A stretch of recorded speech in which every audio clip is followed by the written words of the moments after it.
Welcome to What the F Happened, Fraud and Financial Crime Deconstructed, a Defend podcast where we break down what's actually happening across fraud, scams, AML, and financial crime.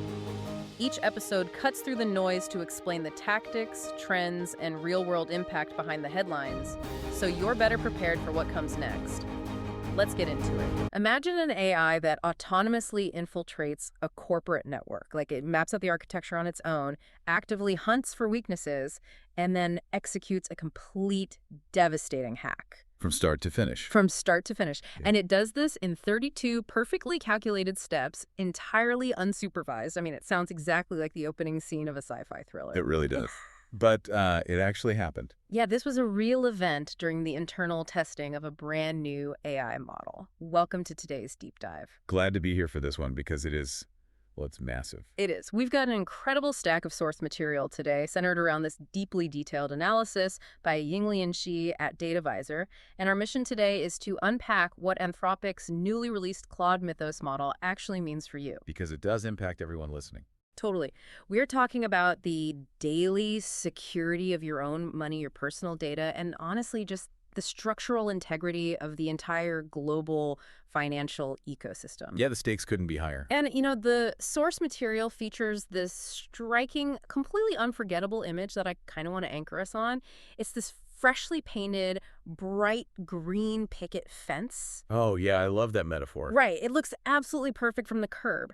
But right in the middle of it, there's this jagged, rotting hole smashed completely through the wood. Which is just the perfect visual for where we find ourselves right now in global cybersecurity. How so? Well, from the outside, you look at your banking app, or our digital infrastructure in general, and it all looks incredibly modernized and secure. It's slick. Smooth animations, Face ID, all that. Exactly.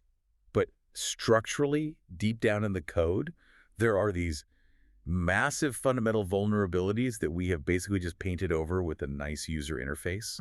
Okay, let's unpack this.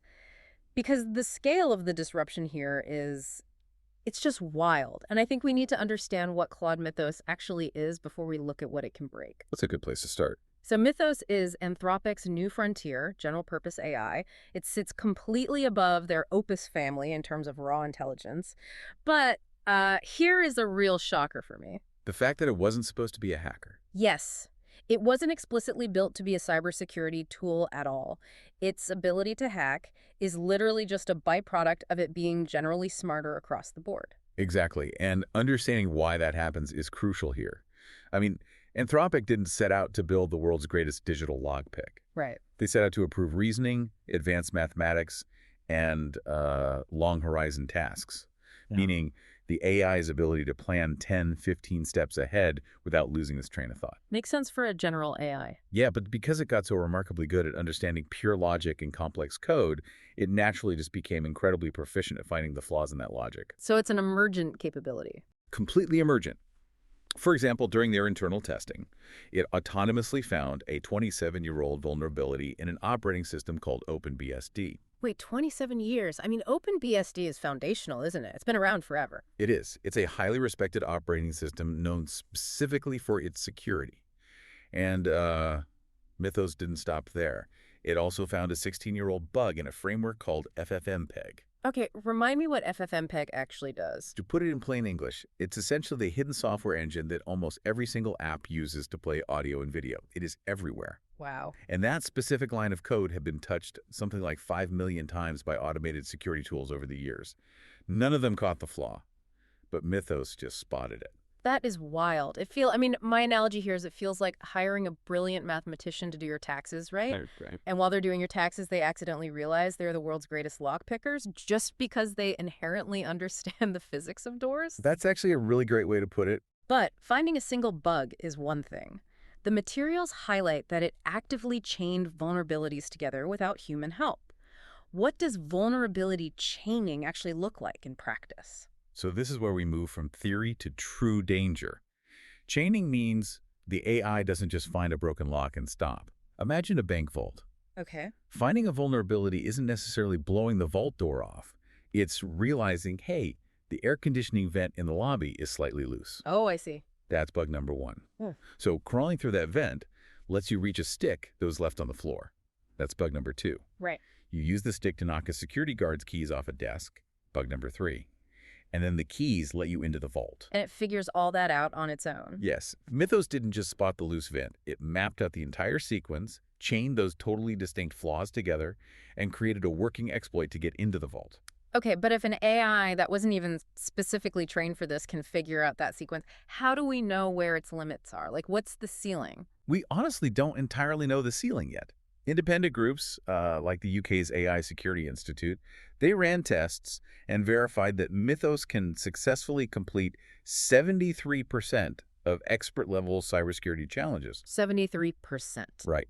Which means a very dangerous threshold of autonomous capability has officially been crossed. Yeah, that's terrifying. And it's exactly why Anthropic completely halted the public release of these specific capabilities. They essentially kept the safety on, and instead they launched Project Glasswing. Project Glasswing, the shield. Yes, the shield. Because they essentially took, what, $100 million in usage credits and handed preview access to about 50 defensive organizations? Yeah, massive players. Microsoft, JP Morgan, folks like that. So they're giving the good guys a head start to fix their infrastructure before the attackers get their hands on this kind of tech. It's a totally pragmatic race against time.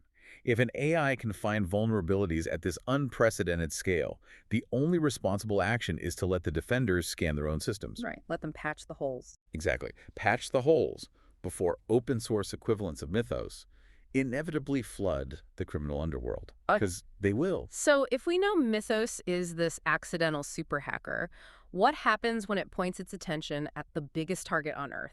I'm talking about the global financial sector. It's bad. How bad is the bleeding there right now? It's severe. Just to give you a baseline, in 2025, the financial sector suffered 739 major data compromises. That was the highest of any industry globally. Wow, higher than healthcare or retail. Far higher. And it isn't just bad luck, it's a structural reality because financial institutions run the most complex interconnected technology stacks on the planet. We are talking about, what, 5 or 6 generations of technology layered directly on top of each other? Exactly. This sounds like a terrifying game of digital Jenga. I mean, we are putting incredibly heavy modern AI applications on top of blocks that were cut in 1970. And nobody wants to pull the bottom block out to inspect it. That is the perfect analogy, because that bottom block is literally COBOL. The programming language. Yes. COBOL is a programming language from the 1970s. And get this, it still runs over 80% of all credit card transactions and 95% of ATM operations globally. That is insane. And the engineers who actually wrote that core code are, what, retired? Retired or they passed away. We have this foundational code that has never been audited at the scale of modern AI. Right. You can't just pause the global financial system on a Tuesday to swap out its foundation. No, you can't. So it just sits there. And here is the terrifying part about an AI like Mythos. It doesn't need to invent some brilliant, futuristic attack vector. It just needs a crack. It just needs to find one single flaw buried in that unaudited 1970s code. When you point a system that can find a needle in 5 million lines of code at an infrastructure that hasn't been deeply scrutinized in decades, It's going to find vulnerabilities. it is going to find them. This brings me right back to that image from the analysis. The bright green picket fence with the gaping hole in it. We are basically painting a nice, shiny mobile banking app on the front of a house, while the back wall is made of 50-year-old rotting wood. Precisely. And honestly, it's actually worse than just old code. Wait, how could it be worse? Because of how interconnected the modern web is. The average financial institution doesn't operate in a vacuum. They rely on more than 130 third-party cloud software vendors. And they use them to do basic things, payroll, customer service, data storage. Meaning, if just one of those 130 vendors has a vulnerability, it cascades directly into the bank. Yes. Look at the Siege Technologies attack in India back in 2024. Oh, I remember reading about that. Yeah, Siege was just a shared service provider, just a vendor. But when they were compromised, it forced nearly 300 different banks to shut down temporarily. 300 banks offline from one weak link. Yep. The blast radius of a single vendor flaw is massive. And that was before an AI like Mythos existed to find those shared vulnerabilities in seconds. But wait, let's pivot a bit here. If the walls are that brittle, and they're full of holes, how are the attackers actually exploiting them to pull the money out? That's where the evolution of fraud comes in. Because I know fraud is exploding, but how are they weaponizing this AI specifically? Well, the scale of the theft is staggering. Yeah. Global fraud losses hit $442 billion in 2025. Unbelievable. But what's really alarming is the shift in how they are doing it. We are entering an era of what researchers are calling machine-to-machine mayhem. Machine to machine. Yeah, we are moving away from, a human scammer sitting in a boiler room trying to trick a human victim over the phone. Yeah. Now, we have agentic AI systems actively battling the automated defense bots at the banks. Okay, break down the word agentic for us, because that word gets thrown around a lot in tech right now. What does it actually mean for the AI to have agency in this context? It means the AI isn't just following a static script of if-then commands. It has autonomy. So it makes decisions. Exactly. An agentic AI hits a bank's firewall, realizes, okay, this cord is blocked, and independently decides to pivot its strategy in real time. Wow. It might decide to immediately scrape LinkedIn, find a mid-level employee at the bank, and generate a highly personalized phishing attack instead. And it does all of this without a human hacker ever clicking a button. And their tactics are completely industrializing. From the analysis, they aren't just making a fake ID in Photoshop anymore. They are building what are called synthetic identities. Yeah, yes, synthetic identities are a huge problem. Because from what I understand, they use AI to build entire coherent clusters of fake people, right? That's right. A single fake identity is relatively easy for a bank to spot. But the AI creates a fake person, and then it generates a fake employer for them. It builds a whole backstory. A backstory with a fake landlord and fake colleagues who all interact with each other online. They build an entire simulated reality that corroborates itself. So by the time that synthetic identity applies for a loan, they look perfectly legitimate. Perfectly legitimate. This specific tactic causes $30 to $35 billion in U.S. losses every single year. Because traditional verification systems, the whole know your customer or KYC process, they were designed to spot a forged document. Right. They weren't designed to spot a completely coherent, artificially generated reality. But what about the biometrics? The biometrics. Because when a banking app asks you to turn your head and blink into the camera to prove you are real, how is the AI bypassing that? It uses something called virtual camera injection. And the mechanics of this are both fascinating and terrifying. Okay, how does it work? The AI doesn't just hold up a high-res photo or a deepfake video to a physical camera. That would get caught. It actually intercepts the data feed inside the phone's operating system itself. Wait, it gets between the camera and the app? Yes. It sits between the physical camera hardware and the banking app, and it feeds the app's synthetic 3D video data. So the app thinks it's recording you? The app thinks it is receiving a live, authentic feed of your face, but it's entirely injected code. And the sources say setting that up costs $15 and takes about 30 minutes. That's all it takes now. Wait, let me push back here. If AI can perfectly fake a face, a voice, and a passport at the operating system level for the price of a sandwich, how do we ever prove who we are to a bank again? I mean, is the password and the ID basically dead? Static identification is absolutely dying. Wow. If you rely on what a user presents, so a password, a physical ID, a static facial scan, an AI can and will eventually spoof it. But the industry is fighting back with behavioral biometrics. Behavioral biometrics? Yes. The defense is shifting entirely. It no longer cares what you present. It only cares how you behave. How I behave, like how I physically hold my phone. Exactly that. From the absolute moment you open the app, it is continuously monitoring your typing cadence. Seriously? Seriously. It measures the exact pressure of your touch on the screen. It measures the specific micro angle you tilt your device and the speed of your scroll patterns. And an AI can't fake that, because those are deeply ingrained subconscious motor patterns. Right. And it's incredibly difficult for an AI to simulate perfectly across an entire user session. Because, frankly, humans are beautifully imperfect. We make mistakes. We do. A bot moves with linear perfection, but a real human hesitates. We scroll past a button, realize we missed it, and flick our thumb back up. We tap slightly harder when we're rushing or stressed. That is so interesting. Preliminary data shows this behavioral approach is 90% effective at catching automated money mules, simply because a bot doesn't hesitate the way a human does. Okay, so let's play this out. Let's say the fraudster manages to spoof the camera, they perfectly mimic the scroll speed somehow, and they successfully steal $10 million from a bank. Okay, scenario accepted. They can't exactly wire that straight to their personal checking account without setting off every alarm in the building. How do they actually hide the money once they have it? That introduces the massive failure of our anti-money laundering systems, or AML. Right. Current AML rules are generating an astonishing 95% false positive rate. 95%. Yeah. That means almost every single alarm that goes off is essentially a drill. Why is it failing that badly? Because AML programs were built for slow human adversaries. Oh, I see. They use static rules and fixed thresholds, like, flagging any transaction exactly over $10,000. The classic trigger. Right. But when agentic AI starts moving stolen money around at machine speed, breaking it into thousands of microtransactions across hundreds of different accounts, The legacy system just panics. it panics. It throws up red flags on everything, burying human investigators in a mountain of legitimate transactions, while the actual criminals just slip right through the noise. But here's the paradox that really surprised me from the sources.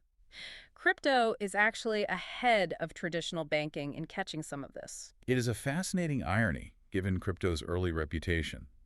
But the underlying mechanics of the blockchain make it highly effective for investigators Because it's public. because it's a public, immutable ledger. Yeah. Every single transaction is permanently recorded. So when you combine that mathematical certainty with modern on-chain analytics and something called the travel rule, Wait, what's the travel rule? it's a regulatory requirement. It forces crypto firms to share identifying information alongside the transaction itself, just like traditional wire transfers do. Oh, okay. And it's now been adopted in 99 jurisdictions globally. Because investigators have that transparency and those analytic tools now, we actually saw a 34% jump in crypto suspicious activity reports in 2024. Because the math of the blockchain doesn't lie. It doesn't lie. That's wild. But going back to the traditional banks, the materials highlight a structural flaw that seems almost comical. Fraud and AML are usually completely separate departments. Completely siloed. Isn't that like having one security guard watch a thief steal a TV and a totally different security guard watch them put it in the getaway car and explicitly telling them they aren't allowed to talk to each other? That's precisely what is happening today. I mean, fraud generates the illicit funds, and AML is supposed to track where they go. They're sequential steps in the exact same criminal workflow. Yes. But because they sit in different silos, they create massive blind spots. An investigator in AML might see weird money movement, but has no idea it's connected to a synthetic identity that the fraud team was looking at yesterday. So what's the fix? How do you tear down the wall between the guards? The industry is moving towards something called FRAML, F-R-A-M-L. Fraud and AML. Exactly. The integration of fraud and AML, unified with cybersecurity, into a single intelligence function. You really have to be able to see the full life cycle of the attack, from the first unauthorized login to the final wire transfer, to have any hope of stopping it. Okay, let's look at the big picture here. The foundational infrastructure is from the 1970s. The attackers are using autonomous AI at machine speed, and the defenders are siloed in different departments. It's a perfect storm. It perfectly explains why the people at the very top of the economy are literally pulling the fire alarm right now. They absolutely are. I mean, just last week, on April 8th, 2026, Treasury Secretary Bessent and Fed Chair Jerome Powell held an emergency meeting. And they didn't meet with tech leaders from Silicon Valley, did they? No, they didn't. They met with the big bank CEOs, the heads of JP Morgan, Bank of America, Morgan Stanley. They aren't treating this as an IT department problem anymore. No, they are treating this as a systemic financial stability crisis. Exactly. Think about it. When the chair of the Federal Reserve and the Treasury Secretary call the biggest banks into a room to discuss an AI model, it means the perceived risk has fundamentally escalated. They realize the domino effect. Right. They realize that a single vulnerability found by an AI and cascading through those interconnected third-party vendors could theoretically freeze significant portions of the entire global financial system. And that brings up a massive structural asymmetry in who gets protected. Smaller banks. Yeah. We mentioned earlier that about 50 elite organizations were given access to Project Glasswing to scan their systems. But there are thousands of credit unions, regional banks, and smaller financial institutions that process massive amounts of our money every day. And they do not have access to those cutting-edge defensive tools. Yet they share the exact same legacy infrastructure. And they face the exact same autonomous threats, which is why the action plan is accelerating. Just this past Wednesday, on April 15, 2026, OpenAI launched GPT 5.4 Cyber. Okay, what is that? It's a tool specifically designed for verified security professionals to reverse engineer code and scan for vulnerabilities.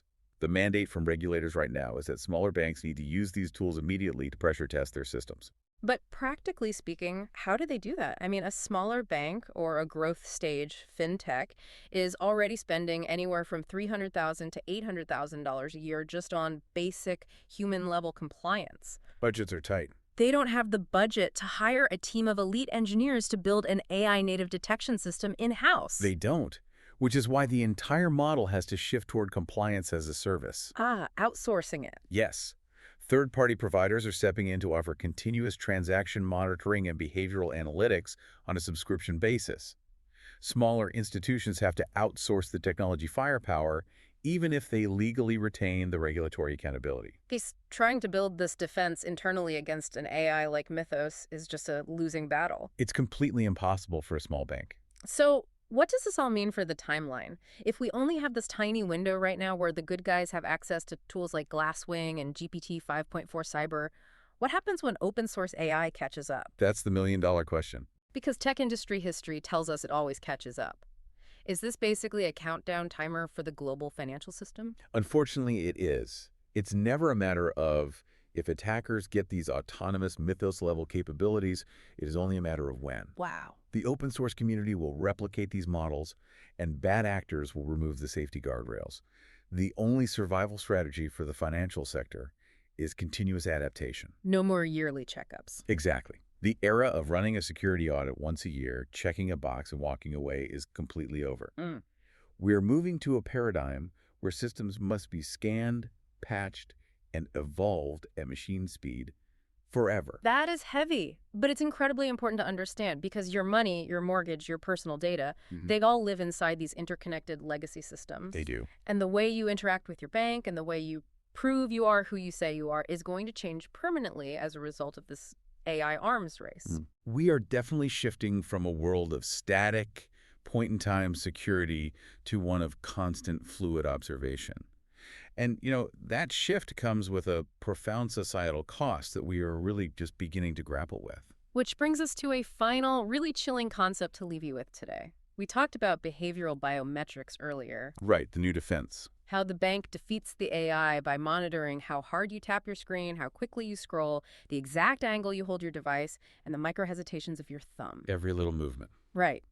But if that continuous monitoring becomes the only foolproof way for a bank to know it's really you, what happens to our fundamental privacy? It's a huge trade-off. Think about it. When every microscopic twitch, every physical hesitation, and every subconscious physical habit is continuously monitored, recorded, and scored by a financial institution just to let you buy a cup of coffee, are we ultimately trading our physical privacy for our financial security? Might just be. It really brings you back to that image of the green picket fence. We might be able to patch that rotting hole in the wood. But to make sure nobody breaks it again, we are going to have to let the security guards watch every single move we make inside the yard. You've been listening to What the F Happened? Fraud and Financial Crime Deconstructed, a Defend podcast by DataVisor. If you want to keep learning between episodes, check out Defend Training, a set of self-paced online courses for fraud and financial crime professionals, practical and built around real-world scenarios. And you can earn CPE credits through the ACFE San Francisco Bay Area chapter. You can find it at datavisor.com/defendtraining. The link's in the description. This episode's audio was generated using Google's Notebook LM, based on expert analysis and trusted sources. Thanks for listening. We'll see you next time.